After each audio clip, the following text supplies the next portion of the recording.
The following episode discusses celebrity culture, fan psychology, and the parasocial relationships we form with people who do not know we even exist. If you have strong feelings about a particular musician, actor, athlete, or influencer, this episode is specifically for you, especially if those feelings just got defensive. Especially then. I need you to think about the last time you got genuinely upset on behalf of someone famous. Not just like mildly annoyed and not a little irked or a little peeved, but upset. Like your heart rate was elevated, your fingers were moving around on the keyboard, and you were ready to post. Maybe somebody said that Taylor Swift is overrated. Maybe somebody came for Beyonce. Maybe a journalist wrote something mildly critical about a band you love, and you screenshot it and sent it to 3 group chats with the caption, "This person needs to be stopped." If that's you, I'm not judging you because I've done all of those things. I've written paragraphs, and I mean like actual paragraphs, defending people I have never met before in my life. People who would not recognize my face. People who my emotional investment registers as some kind of data point in their analytical dashboard somewhere, and nothing more than that. I have felt personally betrayed by celebrities. I have grieved them when they've passed, and I have felt that particular acid of finding out that someone I admired was not who I thought they were at all. And even though I thought I knew them, even though I was fully aware on some cognitive level that the version of them I had a relationship with was a constructed product designed to generate exactly the feelings that I was actually having. I knew all of that, and I felt it anyway. And here's what I've come to understand about that particular feeling is it's never really about those people that we look at in that way. It's never really about them. What it is about is it is about what I had been trained to do with that feeling. Welcome back to This Could Be a Cult. Today we're starting at the most obvious place and working our way somewhere less comfortable. Celebrity worship, fan culture, the parasocial economy, the machinery of manufactured devotion that has been running in the culture for over a century, producing loyalty, emotional investment, tribal organized followers who will defend their chosen figure with a ferocity that has no rational justification and an efficiency that any cult recruiter would have recognized immediately. So here's the argument. Celebrity culture doesn't just resemble cult dynamics. It actually rehearses them. Every fan relationship, every fandom, every parasocial attachment is a dry run, a practice session for that real thing. The feelings are real. The loyalty is real. The social enforcement is real. And the cost of leaving is very real. The only thing missing is a compound. And sometimes even that shows up. And by the end of this episode, you will not be able to think about your favorite artist's tour without thinking about what else that architecture has been used for. And that's the goal. So let's go. So let's start with something that everybody knows, but nobody ever says out loud. Celebrity is a product. Not the person, not the human being, but the celebrity. The public-facing version, the brand, the carefully managed output of a machine that includes publicists, managers, stylists, social media teams, record labels, film studios, and streaming platforms. All of those have a financial interest in your emotional investment in this particular human being. This is not a conspiracy. It's a business model. And it's an effective one because that business model figured out very early, before social media, before the internet, and before the invention of the celebrity as we currently understand it. What it figured out is that the most durable product is not a thing you buy. It's a relationship that you have. Going back to the early 21st century, Rudolph Valentino, the modern male film star, triggered mass hysteria at his public appearances.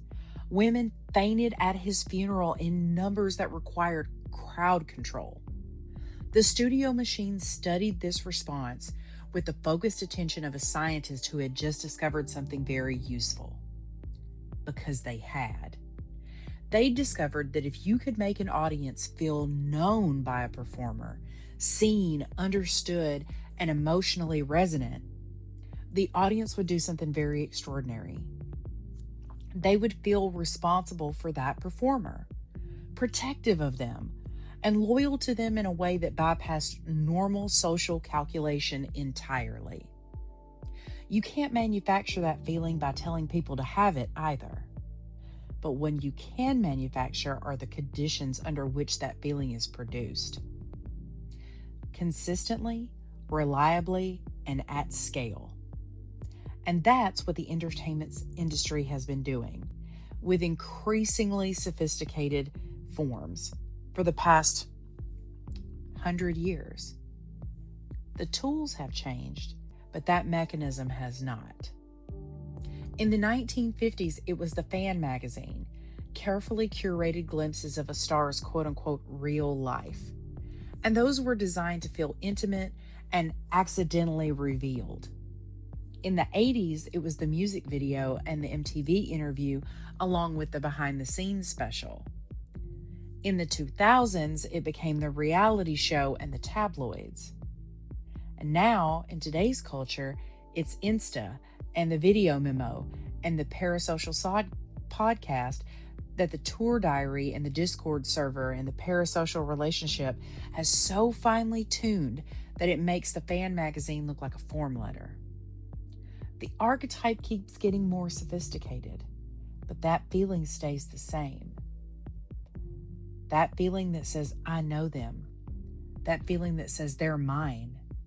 That feeling that says I'll protect them at all costs, even though I don't know them and they don't know me. Or maybe I do know them, but that doesn't change the fact that they don't know me. So let me tell you what fan culture is teaching you while you think you're just enjoying something. The first thing that it's teaching you is that it rehearses tribal identity as a moral position. Because being a fan is not a neutral category. Ask any fandom.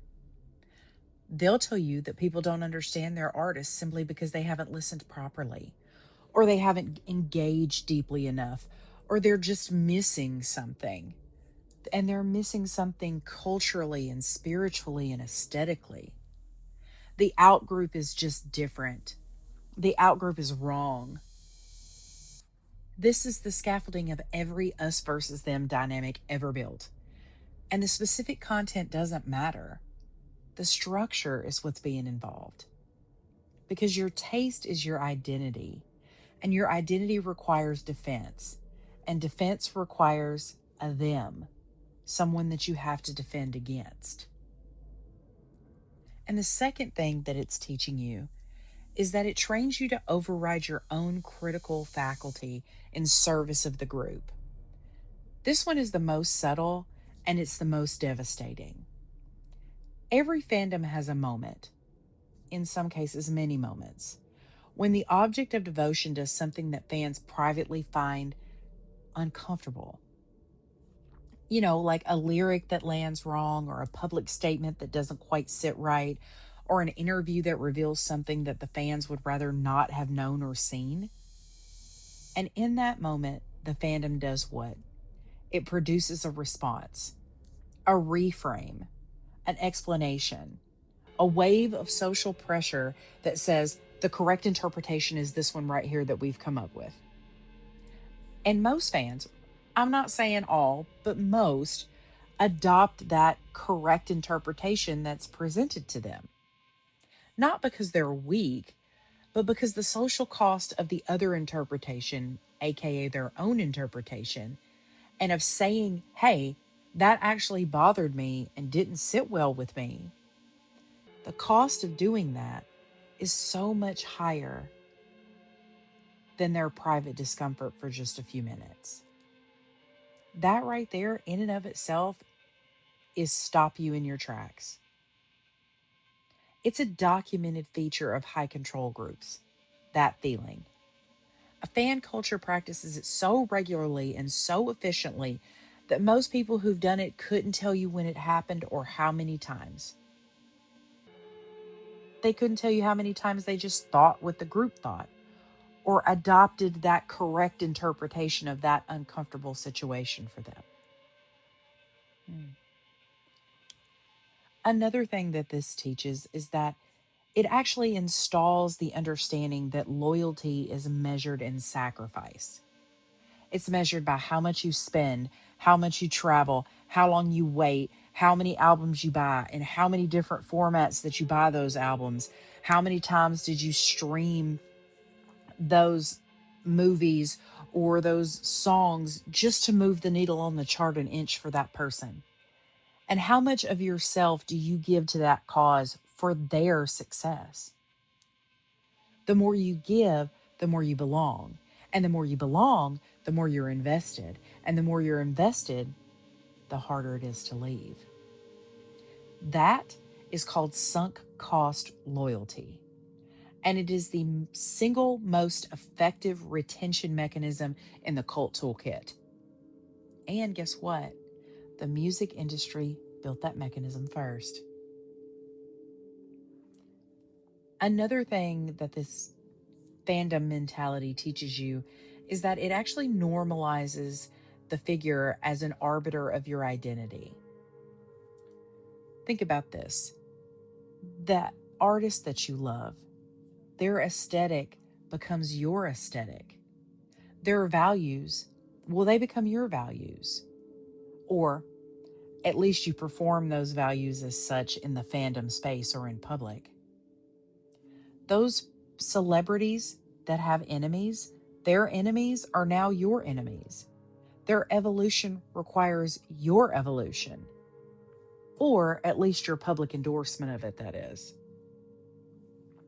You just came in loving the music. You leave? Well, if you leave, having organized a significant portion of your identity around a person who never even knew your name. And the transition from fan to follower to devoted member is not like diving off of a cliff. It's definitely a gradient.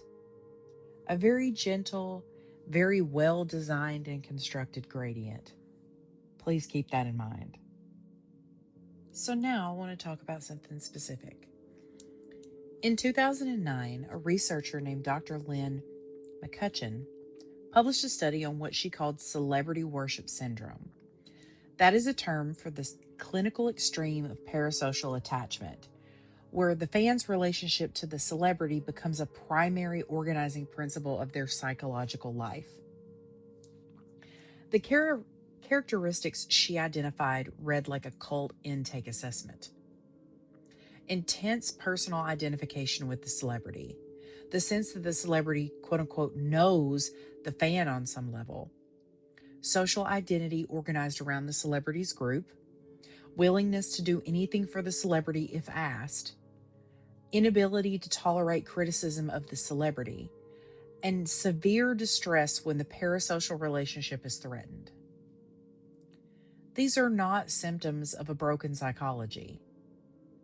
They are the predictable endpoint of a system that has been trained to give you this response for over a century. Now, I want you to compare what I just told you about those characteristics to the language used in some documented cult interviews. Some of those phrases included, "I felt like he understood me in a way no one else did, and my whole identity was wrapped up in the group."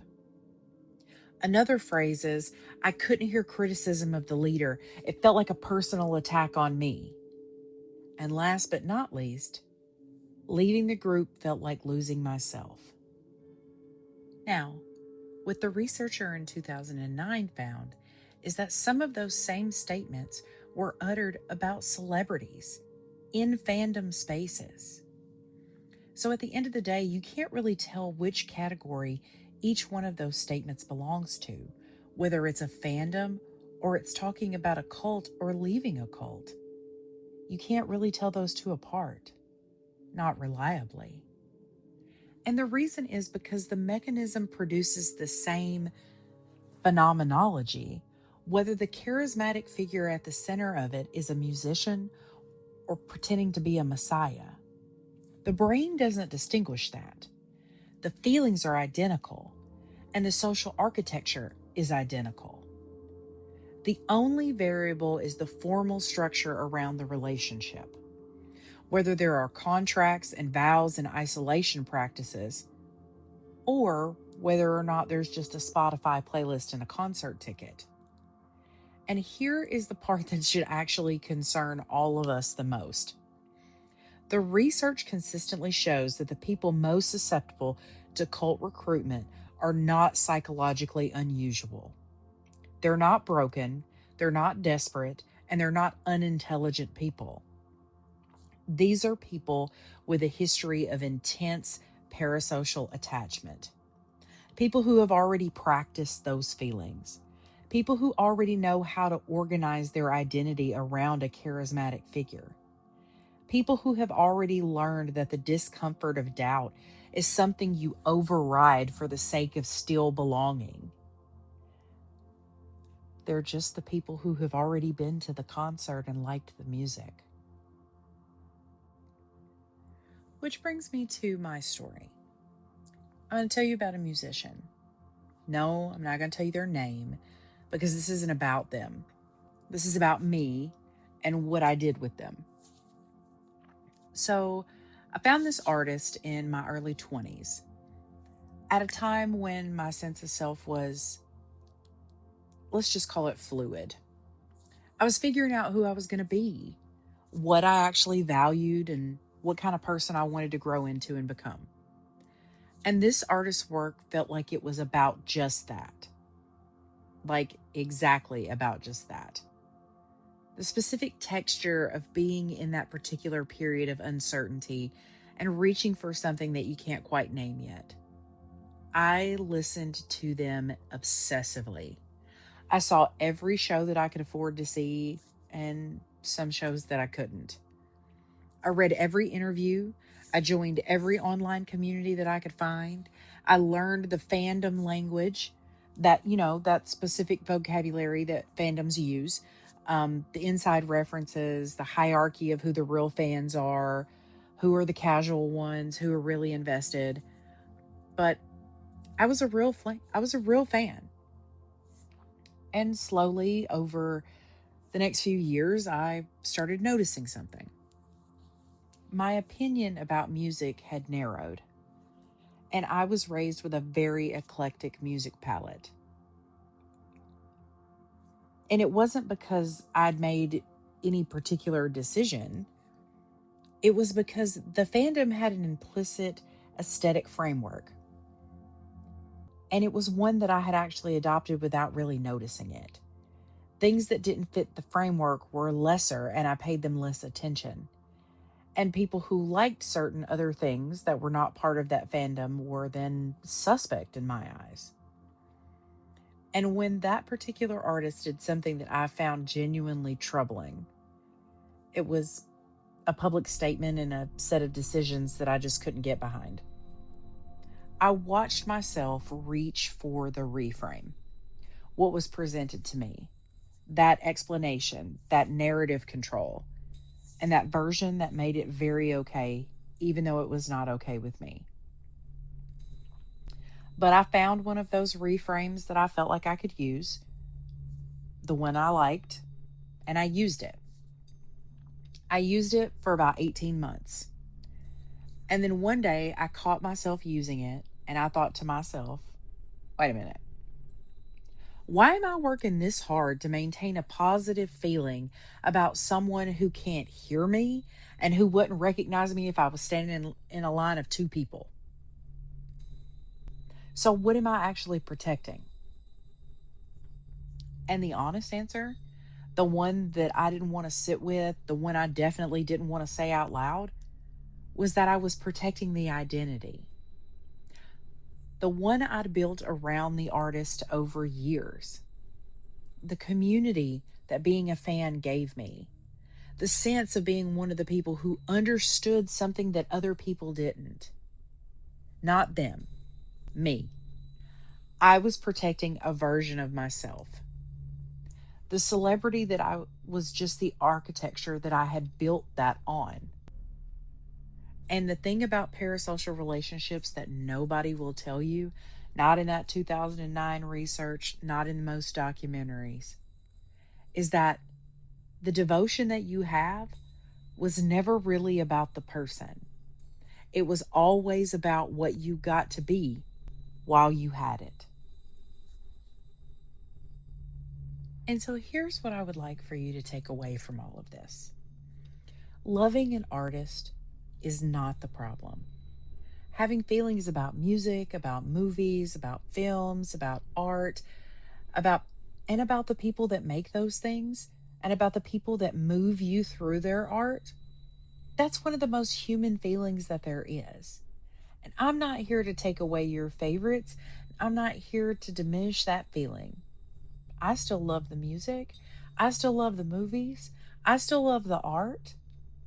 But the machinery around that love, the fandom structure, the tribal enforcement, the identity organization, the practiced override of your own critical faculty in service of the group, that machinery is not neutral. It's training. It was always training.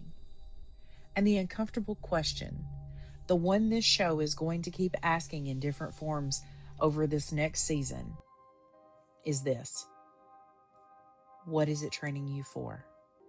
Training for what? Because the feelings you practiced in the fandom, the ability to organize your identity around a charismatic figure, the reflex of defending rather than examining what's going on, the understanding that belonging requires sacrifice and that sacrifice proves loyalty, guess what? Those skills transfer. And every cult leader knows this. The question is whether you know it or not. I'm April Rain. This has been This Could Be a Cult. You already know the rules.